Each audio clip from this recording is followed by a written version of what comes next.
রাশিয়ার আকাশে আরেকটি মর্মান্তিক ঘটনা। ইভানোভোর সামরিক বিমানবন্দর থেকে উড্ডয়ন করার কিছুক্ষণের মধ্যেই ভেঙে পড়ল রুশ সামরিক বাহিনীর একটি বিশাল কার্গো বিমান। কিন্তু কেন? কোথায় ছিল সেই মারাত্মক ত্রুটি?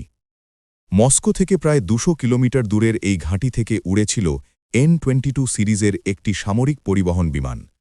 সাম্প্রতিক সময়েই এর ইঞ্জিনে সমস্যা ধরা পড়ে। সেই ত্রুটি মেরামতের পর এটি ছিল সম্পূর্ণ পরীক্ষামূলক একটি ফ্লাইট, আর সেই পরীক্ষাতেই যেন সর্বনাশ ডেকে আনল এই বিমানটি। বিমানে ছিলেন পাইলট সহ মোট ৭ জন ক্রু। টেক অফের কিছু মুহূর্ত পরই হঠাৎ নিয়ন্ত্রণ হারাতে শুরু করে বিমানটি। বিশালাকার কার্গো প্লেনটি দ্রুত নিম্নমুখী হতে থাকে, আর শেষ পর্যন্ত আছড়ে পড়ে জনমানবহীন নির্জন এক ভূমিতে।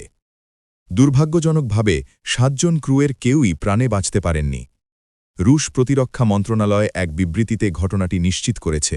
তারা জানিয়েছে, বিমানটি জনশূন্য এলাকায় বিধ্বস্ত হওয়ায় পাইলট ও ক্রু ছাড়া অন্য কোনো হতাহতের আশঙ্কা নেই।